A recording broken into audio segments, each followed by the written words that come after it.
Hello guys! Andito po tayo ngayon sa Golf Pearl Hotel na nasa Manama, Bahrain. Location po nito is after Bab Al Bahrain, papuntang Gold City. In between po siya. Opening po ngayon ng gift shop na pagmamay-ari ng nag-iisang reyna ng mga ginto. Walang iba kundi si Miss Lady Gold Rawan.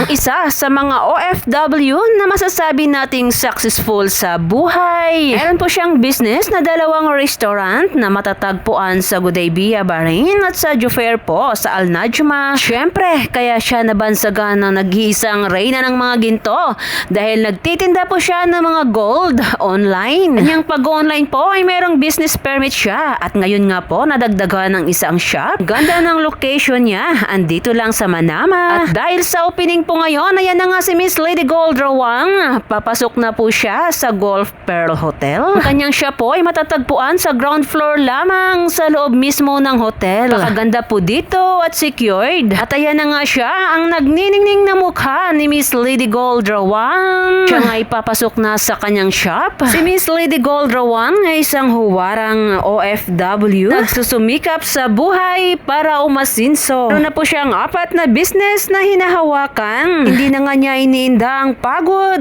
para lang sa kanyang pangarap sa buhay. Miss Lady Gold po ay may positive na pananaw sa kanyang buhay. At sa opening nga po ay pinagdaluhan ng kanyang mga malalapit na kaibigan at mga staff. Atin nga pong i-witness ang opening ng kanyang shop. Dahil sa biglaan lang ito, konti pa lang po yung mga naka-display dyan at kanya pong ito'y dagdagan. Lalagyan po niya ng mga silver at ginto. Para po sa kanyang mga Suki Loves dyan, pwede po kayong bumisita, bumili ng iba't ibang mga naka-display. Hi guys! Hello, this is Lady Gold Rawan. Ayan po, i-invite ko po kayo pangga na pumunta dito sa ating bagong shop. Dito po to sa Golf Pearl Hotel. Dito po to sa Kailira ng Malabar and Gold City.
Thank you so much, Sherilyn Bahrain. Thank you, Langga.